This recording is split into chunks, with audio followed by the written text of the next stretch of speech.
Kia ora, good evening. A newly appointed Southland principal has chosen to resign from his role and is now under investigation. Horoko Valley Primary School principal Craig Chapman, who took over as principal late last year, has opted to resign just weeks into the new school year. A statement released by the Southland Primary Principals Association says the Horoko principal chose to resign and any further questions should be directed to the board chair of the school. While the school's board could not be reached for comment, the New Zealand Teachers Council today confirmed Chapman is under investigation but could not comment further due to legal obligations. Prior to taking over as principal, Chapman was based at Ascot Community School, where he assisted a number of Southland schools with information technology services. An Invercargill City Council proposal to build a gymnasium at Splash Palace has sparked Invercargill Fitness Centre owners to speak up. Sharon Rees has more.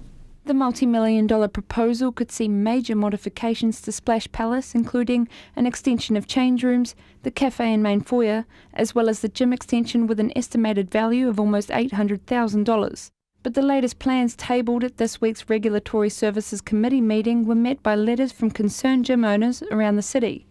We don't think that Invercargill needs another gym and that the council would be better off spending their money investing in, say, a campaign promoting the benefits of an active and healthy lifestyle and getting people seeking it out and, spending ratepayers' money a lot better.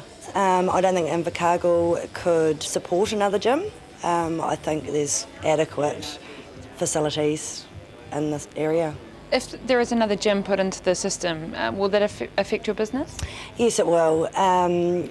But from what we gather, they will be targeting the client base that we target, which is your basic, normal, everyday people just wanting to improve themselves. If another one was brought in, is there a possibility that some gyms may close because of it? Definitely. But Splash Palace's aquatic services manager says the gym will entice people who wouldn't normally work out, rather than target existing gym users. I guess our target audience are our at-risk citizens, and these are the people who might traditionally not visit a gymnasium. So the benefit to the community is met by attracting people into an environment where they feel comfortable working out. And I guess our perspective is if people feel comfortable being as swimming togs here, they're probably also going to be comfortable working out in a gymnasium here. Look, I think there probably are a few gyms around at the moment, but they target to a particular market. Our market is completely different. Like I said, we're really targeting those people who would benefit most from a gymnasium where they feel comfortable training. And with all due respect to other gyms, the types of people that we're talking about may not feel comfortable in your traditional gym environment. And have you had any feedback from public so far? Actually, we've just had some feedback this afternoon from somebody suggesting that they've never joined a gym previously because what they've been looking for specifically is a swim gym type of environment, and they expect that they will join this gym. Is it common for main centres to have swim gyms? It is absolutely common for centres to have swim gyms, and in fact Invercargill is one of the last main centres not to have a swim gym. And there are plenty of examples nationwide with similar population sizes who provide a swim gym facility. The gymnasium proposal will be open to public consultation in early April, and if approved by council, construction will begin in the financial year. Sharon Rees, South Today News. Southland organisations pulled up their socks and their shorts today and pulled together in the name of Hospice Southland. The iconic 70s fashion statement that was a combination of walk shorts and knee-high socks made a grand comeback in the Invercargill CBD today. Workers from around Invercargill traded in their business suits for walk shorts Wednesday and hit the streets to fundraise. A lady from our work, her husband passed away and he spent a bit of time on hospice, and she told me what a fantastic job they did at hospice, so I thought we could do a bit of a fundraiser to raise some money for the great work they do. Why this specific fashion statement? It's a very good question. I've always had an interest in walk shorts. I had a bit of a saying about Walk Short Wednesday, and for some reason it just sort of connected. No reason why at all, but it seems to have worked. We've got heaps of local businesses and the public as well. We've been walking around town this morning with the buckets, etc., so they've been very generous. The Spates Ale House have put on a special lunch today, so from all the lunches sold today, they'll put $5 to hospice for each one, so we thank them very much for their support. We've got an event tonight in association with the Chamber of Commerce at the Calvin Hotel from 5:30, and a lot of local sponsors will come on board with prizes for that as well. And what will be happening there specifically? Happening there will be the prize giving. So we're out and about today spotting a few people who would like to put in the final as such, and we'll have prizes for the best dressed, worst dressed and best lunge. Retirement accommodation provider Bupa is underway with its second build in Southland, this time in Riverton. Bupa Longwood Care Home is located at what was previously the Riverton Hospital site, which was purchased by them in November 2013. Now a 28-unit village is being added to the site with construction underway. Bupa Care Services is now New Zealand's largest provider of aged care beds and the country's fourth largest village provider, and currently operates over 50 care homes nationwide.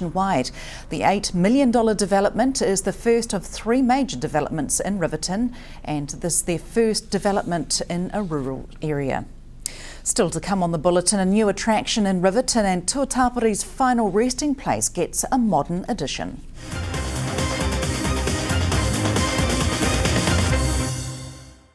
Welcome back. A new piece of history has taken pride of place on Riverton's main street, and it's attracting a lot of attention. The Black Maria is a Johnson A steam locomotive that was built in Invercargill and has been restored by a local engineer to its former glory. It's not its first restoration though. After 33 years of operation, it had a new boiler fitted, increasing its power by 50 psi, and also has a new extra set of wheels. It stopped operating in the 1950s and parts were scrapped. It was this discovery of the chassis in the Purakino Valley that led to its previous restoration, but more recent damage by vandals led it to being adopted by the town. You get a few trigger-happy hunters, a few vandals, and they decide, oh well, good target practice. So they start to shoot it up.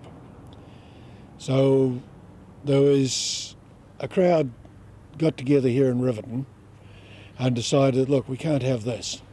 This is history going up there, and being up there too, so it was decided to bring it down to Riverton, and the restoration that's done now was done by the Aparima Factory Engineering, which is out at Gummers Bush. He did it, and I think it was the Lions Club, and they got grants or something, I can't remember all of it, to do the restoration on it. And as you can see now, it's been brought down into Riverton, although it never worked in Riverton. It always worked up the valley. But we felt it was safer to have it down here where you can keep an eye on it. And from what I've seen, as we people here coming through, I've seen them coming through and stop and actually climbing all over it, taking photos and having a good look at it. And I myself, I'm pleased to see it down here. When it was in its working life, what was its role? Mainly to bring the logs down from the banks right up in the Longwoods and keeping the mill clear of timber, which they brought out to a place called Moa Creek for a start, and timber was loaded onto punts there, brought down the river and loaded onto seagoing vessels at the wharf here in Riverton. Now, as you can understand, this was all done before the causeway was put in or the new bridge. The Southern Scenic Route got a little more informative today with the unveiling of new signage at picturesque McCracken's Rest. On the highway between Oropuki and Tuatapori, McCracken's Rest is a lookout and rest area overlooking Te Waiwai Bay. It's a popular spot for tourists to stop and take in the commanding sea views, and now detailed maps of the area offer up the smorgasbord of tourist attractions on offer. The Southland District Council officially unveiled the new signage today. And further along the road at Tuatapori, another unveiling took place today. Dozens gathered at the Tuatapori Cemetery, but not for the normal reason. Instead today, the work of the Tuatapori Cemetery Trust was being celebrated with the unveiling of a new cemetery index. It's a step up from the previous method that often required the sexton to interpret. The new registration board is a Southern District Council initiative that collates the names of all those buried in sight. All headstones at cemeteries across the district have been photographed and are in the process of being loaded online for viewing. It's all there somewhere if you're looking for a plot or who's in it. And we get a lot of people coming through that haven't been in Tuatapori for 50 years. Yeah, come over here. And the other thing we found,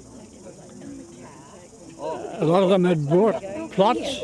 You could buy a plot for 570, I think it is, a double plot, and the Cemetery Trust will dig the graves twice and backfill them for 500 and odd. I think that's a pretty good deal. It's a pretty good service that you're offering there. I think so, yeah, and we were able to do it by the work that the guys on this committee do. So it's something that you can be quite proud of being involved with? I think so. And that's not why I did it, but the satisfaction is in this has always been a rather beautiful cemetery, and there's a bit of satisfaction in being involved with that. But, yeah, I think one of my principles, we all should do a little bit for the community we live in. Time now to take a look at the highs and lows around the country. Your forecast on Q is brought to you by Environment Southland. Environment Southland wants to know what you think about our recreational water areas. Where do you go? What do you do? And your thoughts about the water quality. You could win one of 5 $100 vouchers simply by completing their survey. The survey will help them find out whether the water is being tested in the right places and how the service can be improved. Complete the survey online by going to Environment Southland's website or pick up a hard copy from Environment Southland, the Southland District Council, Gore District Council, Invercargill City Council or Public Health South. And checking out today's weather for Wednesday, the 11th of February. Starting with Auckland, a high of 22 there today, Wellington the capital at 18, Christchurch on 19, Manapuri on 20 today, Gore on 17 and Invercargill on 17 also. And tomorrow's forecast increasing a high cloud and northwesterlies developing, a few showers late in evening with a change to fresh southwesterlies. Overnight lows of 11 for Half Moon Bay and 10 for Riverton. Tuatapere and Invercargill can expect highs of 23 tomorrow, along with Gore on 24. And overnight lows of 9 for Te Anau and Queenstown tomorrow. To the marine forecast now for Fovo, variable 10 knots changing to northwesterly 15 knots on Thursday morning. Sea rough with a southwest swell of 2 metres easing, fair visibility in a few showers and a storm warnings in force for Pusaga, northerly 30 knots changing to southwest 25 knots Thursday evening. Sea high for a time with the southwest swell rising to 4 metres. Visibility will be poor in rain. And the long-range forecast, showers becoming fine with southwesterlies on Friday. Saturday, fine with light winds, which should continue into Sunday. And that's it from the news desk tonight. Sport is along next. We've got part 2 of the interview with Brian Hopley, the Rugby Southland General Manager. From the news team, though, it's good night.